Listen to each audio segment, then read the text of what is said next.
Hello guys, current affairs funda में आप सभी का स्वागत है। मैं हूं आपके साथ अभिषेक शर्मा और आज के इस वीडियो सेशन में हम 8 जुलाई तक के सभी इंपॉर्टेंट करंट अफेयर्स कवर करने वाले हैं। हमेशा की तरह आप इस वीडियो को अंत तक जरूर देखिएगा, आज भी आपको काफ़ी कुछ जानने के लिए मिलेगा। साथ ही गाइस, इस सेशन को शुरू करने से पहले आप सभी को बताना चाहूँगा, यदि आप हमारे daily current affairs PDF, weekly PDF, monthly PDF और हर महीने के banking and economic awareness PDF चाहते हैं तो करंट अफेयर्स फंडा का 1 ईयर मेंबरशिप प्लान आप ज्वाइन कर सकते हैं, जिसका लिंक आपको वीडियो के डिस्क्रिप्शन में या फिर फर्स्ट कमेंट में मिल जाएगा। आपको बता दें, इस 1 ईयर मेंबरशिप प्लान के तहत जितना भी हमारा PDF कंटेंट है वो हम आपको 1 साल तक प्रोवाइड कराते हैं, जिसे आप डाउनलोड कर सकते हैं, प्रिंट आउट भी निकलवा सकते हैं। इसके लिए चाहे तो आप करंट अफेयर्स फंडा ऐप को यूज़ कर सकते हैं या फिर अपने लैपटॉप या सिस्टम की मदद से वेब लॉगिन भी कर सकते हैं। कोई भी आपका एग्ज़ाम हो, बैंकिंग, SSC, रेलवे या फिर स्टेट PCS, जहाँ पर भी जनरल अवेयरनेस या करंट अफेयर्स पूछे जाते हैं, सभी एग्ज़ाम्स के लिए हमारा PDF कंटेंट काफ़ी यूज़फुल है। तो कोई भी अगर आपका डाउट है हमारे इस PDF कोर्स संबंधित तो आप कमेंट बॉक्स में अवश्य लिखिएगा। चलिए फिर करते हैं शुरुआत इस वीडियो सेशन की। हमेशा की तरह सबसे पहले आज का क्वेश्चन देखेंगे, जिसका आंसर आपको कमेंट बॉक्स में भी करना है। In which year did India become a full SCO member? Bharat किस वर्ष SCO का पूर्ण सदस्य बना? ऑप्शंस देख लेते हैं। 2010, 2001, 2017 या फिर 2007। इजी क्वेश्चन है, जल्दी से आंसर कर दीजिए, फिर आगे बढ़ेंगे। और इसी तरह क्वेश्चन यदि आप प्रैक्टिस करना चाहते हैं तो हमें टेलीग्राम पर ज्वाइन कर लीजिए। करंट अफेयर्स फंडा नाम से हमारा चैनल है।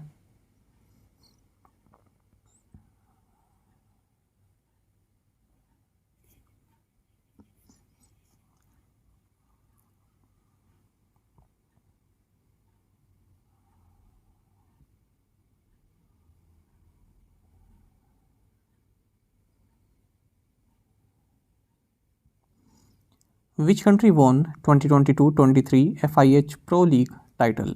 2022-23 FIH प्रो लीग का खिताब किस देश ने जीता? ऑप्शंस आपके सामने हैं। सही आंसर ऑप्शन डी है, द नीदरलैंड्स। आपको जानना चाहिए कि FIH प्रो लीग 2022-23 की बात हो रही है, यानी कि हॉकी इवेंट की बात हो रही है। इस हॉकी इवेंट को द नीदरलैंड्स ने जीत लिया है और भारत इस टूर्नामेंट में 4th पोजीशन पर फिनिश किया है। आपको बता दें, नीदरलैंड्स ने ब्रिटेन को हराकर ये टाइटल जीता, इसलिए ब्रिटेन दूसरे नंबर पर रहा, बेल्जियम तीसरे नंबर पर रहा और अपना भारत, जैसा कि मैंने आपको बताया, चौथे नंबर पर रहा है। इसी के साथ नीदरलैंड्स पहला ऐसा देश बन गया है जिसने एक ही सीज़न में मेंस एंड वीमेंस दोनों खिताब जीत लिए हैं इसके FIH प्रो लीग के। साथ ही नीदरलैंड्स की टीम पहली टीम बन गई है जिसने मेंस का जो ये कंपटीशन है ये दूसरी बार जीता है। इससे पहले भी ये जीत चुके हैं इसको, ठीक है। इस बार ये डिफेंडिंग चैंपियन थे, यानी कि डिफेंड कर रहे थे अपने इस टाइटल को। पिछले साल भी नीदरलैंड्स ही जीता था। अगर हम बात करें इस 2022-23 मेंस FIH प्रो लीग की, तो ये इस FIH प्रो लीग का 4th एडिशन रहा है। अक्टूबर 2022 में ये टूर्नामेंट शुरू हुआ था और जुलाई 2023 में फिनिश हुआ है। इंडिया के हरमनप्रीत सिंह इसमें टॉप स्कोरर रहे हैं 18 गोल्स के साथ। Who has been appointed as acting chairperson of the National Green Tribunal NGT? राष्ट्रीय हरित न्यायाधिकरण NGT के कार्यवाहक सदस्य के रूप में किसे नियुक्त किया गया है? फिर से मैं पढ़ देता हूँ। राष्ट्रीय हरित न्यायाधिकरण के कार्यवाहक अध्यक्ष के रूप में किसे नियुक्त किया गया है? सही आंसर ऑप्शन सी है, शिव कुमार सिंह। आपको जानना चाहिए कि सेंट्रल गवर्नमेंट ने जस्टिस शिव कुमार सिंह को नेशनल ग्रीन ट्रिब्यूनल NGT का एक्टिंग चेयरपर्सन नियुक्त किया है, जब तक कि नए परमानेंट चेयरपर्सन को अपॉइंट नहीं किया जाता। आपको जानना चाहिए कि फ़िलहाल जो चेयरपर्सन रहे अब तक, जस्टिस आदर्श कुमार गोयल, इनका रिटायरमेंट हो गया है। बात करते हैं NGT की। इसकी स्थापना साल 2010 में हुई थी। हेडक्वार्टर्स दिल्ली में है और फर्स्ट चेयरपर्सन इसके जस्टिस लोकेश्वर सिंह पांता थे। Where is the countries first Vedic theme park located? देश का पहला वैदिक थीम पार्क कहाँ स्थित है? ऑप्शंस आपके सामने है। सही आंसर ऑप्शन ए, नोएडा। आपको जानना चाहिए हमारे देश का पहला वैदिक थीम पार्क ये नोएडा सेक्टर 18 में ओपन हुआ है। 27 करोड़ की लागत से बना है और जैसे बनियान, कल्पवृक्ष और कोकोनट, इस तरह के जो प्लांट्स होते हैं जो कि वेदांत में मेंशन है, इसी तरह के 50,000 प्लांट्स इस पार्क में देखने के लिए मिल जाएंगे। साथ ही जो वैदिक लिटरेचर हैं जैसे ऋग्वेद, अथर्ववेद, यजुर्वेद, सामवेद, इसमें जो भी मतलब जो श्लोक वगैरह दिए हुए हैं वो भी लेजर शोज़ के माध्यम से, वॉल पेंटिंग्स के माध्यम से, स्कल्पचर के माध्यम से देखे जा सकते हैं। इस पार्क का नाम वेदवन है और इसे इनोग्रेट किया गया है उत्तर प्रदेश के चीफ मिनिस्टर योगी आदित्यनाथ के द्वारा। India's first Tele MANAS chatbot has been launched in which state और यूटी। भारत का पहला टेलीमानस चैटबॉट किस राज्य या केंद्र शासित प्रदेश में लॉन्च किया गया है? ऑप्शंस आपके सामने है। सही answer option D, Jammu and Kashmir. आपको जानना चाहिए जम्मू एंड कश्मीर के लेफ्टिनेंट गवर्नर मनोज सिन्हा, इन्होंने इंडिया का फर्स्ट टेलीमानस चैटबॉट लॉन्च किया है जिसके तहत राउंड द क्लॉक यानी कि 24 घंटे 7 दिन health counsellors, clinic, psychologist and consultants ये सभी सर्विस प्रोवाइड कराई जाएंगी जो भी नागरिक हैं उनको। आपको जानना चाहिए बजट 2022 में सेंट्रल गवर्नमेंट ने एक national telemental health programme of India announce किया था जिसका नाम है टेलीमानस यानी कि telemental health assistance and networking across states. India and which country have signed an MOU on electoral cooperation. Bharat और किस देश ने चुनावी सहयोग पर एक समझौता ज्ञापन पर हस्ताक्षर किए हैं?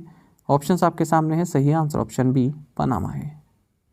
आपको जानना चाहिए election commission of India and electoral tribunal of Panama, इन दोनों ने ही एक मेमोरेंडम ऑफ अंडरस्टैंडिंग साइन किया है पनामा सिटी में to establish the institutional framework for their ongoing cooperation in the field of election management and administration. Election management and administration के क्षेत्र में दोनों ही संस्थाएं आपस में सहयोग करेंगी। आपको बता दें इस तरह का जो MOU है ये और भी लैटिन अमेरिकन कंट्रीज़ के साथ साइन किया जा चुका है जैसे मैक्सिको और ब्राज़ील, चिले, है ना। और ये 4th MOU है जो कि ECI द्वारा साइन किया गया है किसी लैटिन अमेरिका रीजन की इलेक्शन मैनेजमेंट बॉडी के साथ। मैक्सिको को आप मान सकते हैं लैटिन अमेरिका, वैसे मैक्सिको क्या है प्रॉपर उसमें है नॉर्थ अमेरिका में, लेकिन जो लैटिन अमेरिका की रीजन है उसमें आप इसको इंक्लूड कर सकते हैं। इसका कुछ रीज़न, अब तक भारत 31 इस तरह के MOU साइन कर चुका है अलग देशों मतलब अलग अलग देशों के इलेक्शन मैनेजमेंट बॉडी के साथ। पनामा की बात करते हैं, कैपिटल पनामा सिटी है, यहाँ की करेंसीज हैं पनामानियन बाल्बो और United states dollar. Which company backed GEM award in the category timely payments for the year 2023। किस कंपनी ने वर्ष 2023 के लिए समय पर भुगतान श्रेणी में GEM पुरस्कार जीता? सही answer option D, NLC India है। आपको जानना चाहिए NLC इंडिया लिमिटेड जो कि एक नवरत्न कंपनी है under the ministry of coal, इसने टाइमली पेमेंट्स कैटेगरी में GEM अवार्ड जीता है साल 2023 के लिए। किस लिए? For its outstanding contribution in improving the reliability of market practices in line with the vision of GEM। GEM का मतलब होता है गवर्नमेंट मार्केट प्लेस, जो कि एक ऑनलाइन प्लेटफॉर्म है पब्लिक प्रोक्योरमेंट के लिए।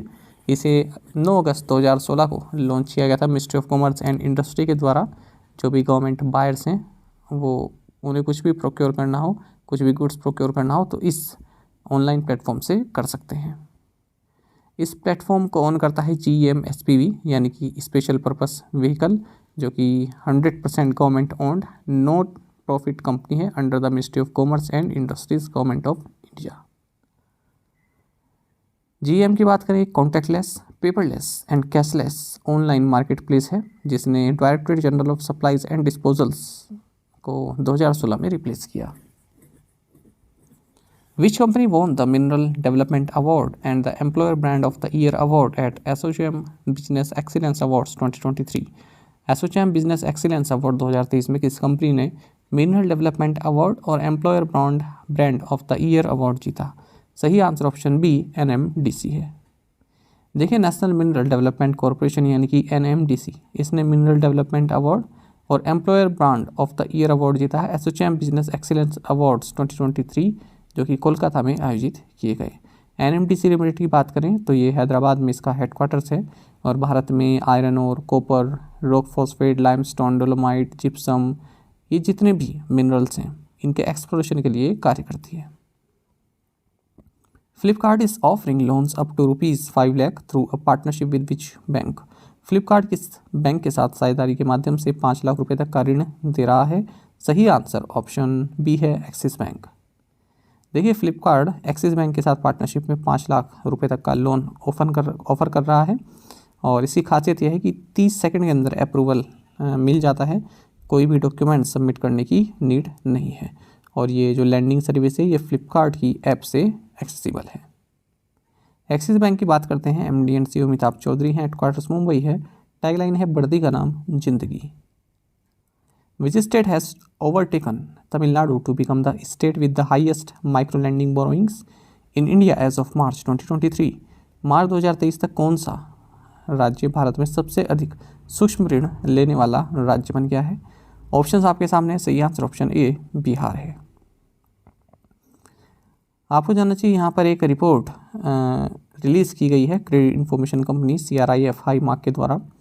इन्होंने बताया है कि भारत में अब तक तमिलनाडु जिस स्थान पर था, यानी कि हाईएस्ट माइक्रो लैंडिंग बोरोइंग के माध्यम में के मामले में तमिलनाडु नंबर 1 पर था, लेकिन अब बिहार ने तमिलनाडु को पीछे छोड़ दिया है और बिहार अब स्टेट बन गया है with the highest micro lending borrowings. तो 13.5% इंक्रीज़ देखने के लिए मिला है बिहार की जो बोरोइंग्स रही हैं। अगर हम प्रीवियस क्वार्टर से बात करें, कंपेयर करें मार्च के इस बार के क्वार्टर का, तो एज ऑफ मार्च 2023 बिहार का माइक्रो फाइनेंस बोरोइंग्स ये 48,900 करोड़ रुपए रही, जो कि इसके ओवरऑल पोर्टफोलियो की 14.5% है। अगर हम टॉप 10 स्टेट्स की बात करें तो कलेक्टिवली ये 85% of the outstanding portfolio share करते हैं। पहले नंबर पर बिहार हो गया, फिर तमिलनाडु हो गया, उसके बाद आप उत्तर प्रदेश, कर्नाटक, वेस्ट बंगाल, महाराष्ट्र, मध्य प्रदेश, उड़ीसा, राजस्थान, केरल को देखते हैं। Which state has announced the launch of Mau जंगल जामी योजना फॉर फॉरेस्ट ड्वेलर्स? किस राज्य ने वनवासियों के लिए मऊ जंगल जामी योजना शुरू करने की घोषणा की है? ऑप्शंस आपके सामने हैं, सही आंसर ऑप्शन ए है उड़ीसा। देखिए उड़ीसा गवर्नमेंट जल्द ही मऊ जंगल जामी योजना लॉन्च करने जा रहा है, किस लिए? To saturate recognition of rights pertaining to the forest rights acts and speed up the post rights recognition activities within the prescribed time frame. इसी स्कीम के तहत जिसे कि ST and SC development department द्वारा design किया गया है, it is design by the ST/SC development department. It has been decided to constitute forest right cells, ठीक है, तो फॉरेस्ट राइट सेल्स यहाँ पर कॉन्स्टिट्यूट किए जाएंगे तहसील और डिस्ट्रिक्ट लेवल पर with human resources to ensure and assist in the effective implementation of forest rights act 2006। Odisha की बात करते हैं, चीफ मिनिस्टर नवीन पटनायक है, कैपिटल भुवनेश्वर है और गवर्नर गणेशी लाल है। Which company collaborated with Atal Innovation Mission for the launch of ATL Industry Visit? ATL Industry Visit के launch के लिए किस कंपनी ने अटल इनोवेशन मिशन के साथ सहयोग किया है? सही answer option A Bayer. Atal Innovation Mission ने बेयर जो कि जर्मन कंपनी है इसके साथ कोलैबोरेट किया है, जिसके तहत ATL इंडस्ट्री विजिट ये लॉन्च करने वाले हैं अंडर अटल टिंकरिंग लैब्स। कहाँ पर? बेयर्स मैन्युफैक्चरिंग फैसिलिटी जो कि वापी गुजरात में है। इंडस्ट्रियल विजिट्स हमेशा से ही एकेडमिक करिकुलम का एक इसेंशियल पार्ट रहा है यदि हम हायर एकेडमिक इंस्टीट्यूशंस की बात करें, और अब इस इनिशिएटिव के through Atal Innovation Mission and Bayer इन दोनों का ही लक्ष्य रहेगा कि जो स्टूडेंट्स हैं उनको जो बेयर की ये मैन्युफैक्चरिंग फैसिलिटी है वापी गुजरात में, यहाँ पर इंडस्ट्रियल विजिट कराई जाए। Taiwan announced it would open its third representative office in India. In which city is the office being opened? Taiwan ने घोषणा की है कि वह भारत में अपना तीसरा प्रतिनिधि कार्यालय खोलेगा। यह ऑफिस किस शहर में खोला जा रहा है? ऑप्शंस आपके सामने हैं, सही आंसर ऑप्शन ए मुंबई है। देखिए न्यू दिल्ली और चेन्नई के बाद अब ताइवान ने अनाउंस किया है कि हमारा जो ऑफिशियल प्रेजेंस है इंडिया में उसको हम एक्सपेंड करना चाहते हैं और हमारा नया रिप्रेजेंटेटिव ऑफिस मुंबई में ओपन होगा। आपको बता दें इंडिया और ताइवान के बीच में कोई भी फॉर्मल डिप्लोमेटिक टाइज नहीं है वन चाइना पॉलिसी के कारण, लेकिन दोनों ही साइड्स ने एक दूसरे देश में रिप्रेजेंटेटिव ऑफिसेस खोले हुए 1995 से ही। न्यू दिल्ली में Taipei economic and culture centre है और ताइपेई में भारत की ओर से इंडिया ताइपेई एसोसिएशन है। Which union ministry has announced a scheme for minor rape victims that will operate under the Nirbhaya fund? किस केंद्रीय मंत्रालय ने नाबालिग बलात्कार पीड़ितों के लिए एक योजना की घोषणा की जो निर्भया फंड के तहत संचालित होगी? ऑप्शंस आपके सामने हैं, सही आंसर ऑप्शन डी है ministry of women and child development.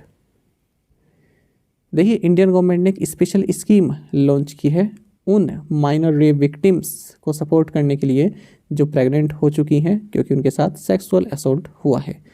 ये scheme women and child development ministry द्वारा अनाउंस की गई है और निर्भया फंड के तहत इसको ऑपरेट किया जाएगा। आपको बताते एक स्कीम है मिशन वात्सल्य, मिशन कह सकते हैं मिशन वात्सल्य। ये प्रोग्राम 2021 में लॉन्च किया गया था। इसका मकसद है चाइल्ड प्रोटेक्शन एंड वेलफेयर के लिए। तो इसी मिशन के साथ ये जो स्कीम लॉन्च की गई है माइनर रेप विक्टिम्स के लिए संचालित की जाएगी। इसके तहत जो माइनर विक्टिम्स हैं 18 साल की एज तक के उनको सपोर्ट प्रोवाइड किया जाएगा। साथ ही जो 23 तक एज तक के हैं उनको आफ्टर केयर फैसिलिटीज़ प्रोवाइड की जाएंगी।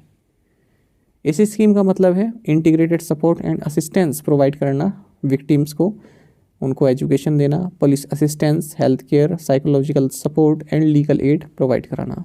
जो विक्टिम है उनको इंश्योरेंस कवरेज प्रोवाइड कराना, उसका जो न्यू बॉर्न है ठीक है उसका इंश्योरेंस प्रोवाइड कराना और विक्टिम को किसी भी तरह की फर्स्ट इन्फॉर्मेशन रिपोर्ट यानी कि FIR देने की नीड नहीं होगी।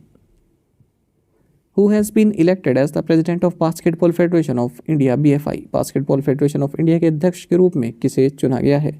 ऑप्शंस आपके सामने हैं। सही answer option C Adhav Arjuna. देखिए सबसे पहले जानिए कि honorary secretary of the Nagaland basketball association Sentining Sang Longkumer ये एग्जीक्यूटिव कमेटी मेंबर बने हैं बास्केटबॉल फेडरेशन ऑफ इंडिया के, जिसका हेडक्वार्टर्स न्यू दिल्ली में है। साथ ही जो तमिलनाडु बास्केटबॉल एसोसिएशन के प्रेसिडेंट हैं आधव अर्जुना, ये बास्केटबॉल फेडरेशन ऑफ इंडिया के नए प्रेसिडेंट इलेक्ट किए गए हैं। Who will be the first Indian to play in women's Caribbean Premier League? महिला कैरिबियन प्रीमियर लीग में खेलने वाली पहली भारतीय कौन होंगी? ऑप्शंस आपके सामने है। सही आंसर ऑप्शन बी है श्रेयंका पाटिल। आपको जानना चाहिए young off spinner Shreyanka Patil, इन्होंने गयाना अमेजन वॉरियर्स को साइन किया है। इसी के साथ ये फर्स्ट इंडियन बन गई हैं जो कि विमेंस कैरिबियन प्रीमियर लीग में खेलने वाली हैं, जो कि 31 अगस्त से 10 सितंबर तक चलेगा। बात यहाँ पर क्रिकेट की हो रही है। आपको जानना चाहिए इंडियन वुमेन क्रिकेटर्स को BCCI द्वारा अलाउ किया गया है कि आप ओवरसीज़ लीग्स में खेल सकती हैं। तभी जो टॉप प्लेयर्स हैं भारत के, अगर हम देखें हरमनप्रीत कौर, स्मृति मंदाना, जेइमा रोड्रिग्स, सैफाली वर्मा, दीप्ति शर्मा, ऋचा घोष, ये at some point of time जो है किसी न किसी टीम से खेली हैं WBBL में जो कि ऑस्ट्रेलिया में होती है या फिर द 100 जो कि इंग्लैंड में होती है। Who has been appointed MD and CEO of Lloyds Banking Groups Technology Centre in India? Bharat में लॉयड्स बैंकिंग समूह के प्रतियोगी केंद्र का MD और CEO किसे नियुक्त किया गया है? सही आंसर ऑप्शन बी है श्रीसा वुरुगंटी।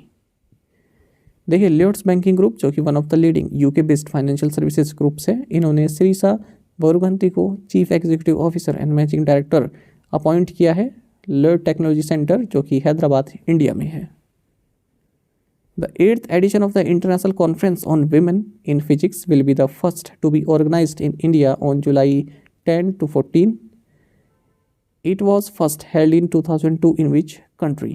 भौतिकी में महिलाओं पर अंतर्राष्ट्रीय सम्मेलन का 8वां संस्करण 10 से 14 जुलाई को भारत में पहली बार आयोजित किया जाएगा। यह सम्मेलन पहली बार 2002 में किस देश में आयोजित किया गया था, यह आपसे पूछा जा रहा है। ऑप्शंस आपके सामने हैं। सही आंसर ऑप्शन ए रहेगा फ्रांस। देखिए ये भी इंपॉर्टेंट क्वेश्चन है, मैं इसमें इंपॉर्टेंट का टैग लगाना भूल चुका हूँ, PDF में मैं लगा दूंगा, तो इसको भी आप इंपॉर्टेंट मानकर चलिए। देखिए international conference on women in physics ICWIP, इसका 8th एडिशन भारत में आयोजित किया जाएगा 10 से 14 जुलाई के बीच में। आपको बता दें जो कॉन्फ्रेंस है ये international union of pure and applied physics द्वारा ऑर्गेनाइज की जाती है। सबसे पहली बार ये फ्रांस में साल 2002 में ऑर्गेनाइज की गई थी। फिजिक्स एजुकेशन एंड रिसर्च में जो भी जेंडर इम्बैलेंस है उसको यहाँ पर एड्रेस किया जाता है। Gender in physics working group of the Indian physics association and Tata institute of fundamental research Mumbai, ये दोनों ही मिलकर इसको भारत में ऑर्गेनाइज कर रहे हैं। आपको बता दें ये कॉन्फ्रेंस वर्चुअल तरीके से की जाएगी और इसको होस्ट किया करेगा Homi Bhabha centre for science education Mumbai. Previous assignment questions के आंसर हम देखने वाले हैं। When is the Kiswahili language day celebrate? Answer is 7 जुलाई और इसका थीम रहा unleashing Kiswahili's potential in the digital era. 9 nano urea plants to be set up across the country by which year? 2025. Amarnath temple is a Hindu shrine located in which district of Jammu and Kashmir? Anantnag. Under the Anna Bhagya scheme, how many beneficiaries was the Karnataka government aiming to reach? Answer is 4.42 crore. The State Bank of India, through its CSR arm SBI Foundation, has pledged a grant of 22.5 crore rupees to establish a banking data and analytics hub at which IIT? Answer is IIT Bombay. आप में से कई students ने बिल्कुल सही answer किया है। इसी तरह से आप पार्टिसिपेट करते रहिए। चलिए आज के असाइनमेंट क्वेश्चंस हम देख लेते हैं। Chinkara is the state animal of which state? When was the Indian national flag adopted? Where was the Space Economy Leaders Meet held at? Who has been appointed Chief Executive Officer of Government E-Marketplace? Name the President of the World Bank who has been recognized on the Carnegie Corporation of New York's annual Great Immigrants List. तो इन पांचों question के answer आप comment box में दीजिएगा। यदि आपको एक question का आंसर भी आता है तो भी आप हमें कमेंट बॉक्स में बता सकते हैं। ज़्यादा से ज़्यादा संख्या में आप आंसर करने की कोशिश कीजिएगा, यही मेरी आपसे हमेशा रिक्वेस्ट रहती है। साथ ही करंट अफेयर्स फंडा को आप टेलीग्राम पर भी ज्वाइन कर सकते हैं। यहाँ पर रेगुलर वीडियो अपडेट्स और करंट क्विजेस हम आप सभी के लिए डालते रहते हैं। साथ ही डिस्कशन ग्रुप में आप किसी भी क्वेश्चन का सोल्यूशन पा सकते हैं। दोस्तों, आप हमारे करंट अफेयर्स की प्लेलिस्ट दी गई है, इसको आप जरूर देखें। अपने दोस्तों के साथ, फेलो एस्पिरेंट साथ हमारे करंट अफेयर्स को शेयर आप जरूर करें। आज का ये सेशन आपको कैसा लगा आप कमेंट बॉक्स में अवश्य बताइएगा। Thank you guys.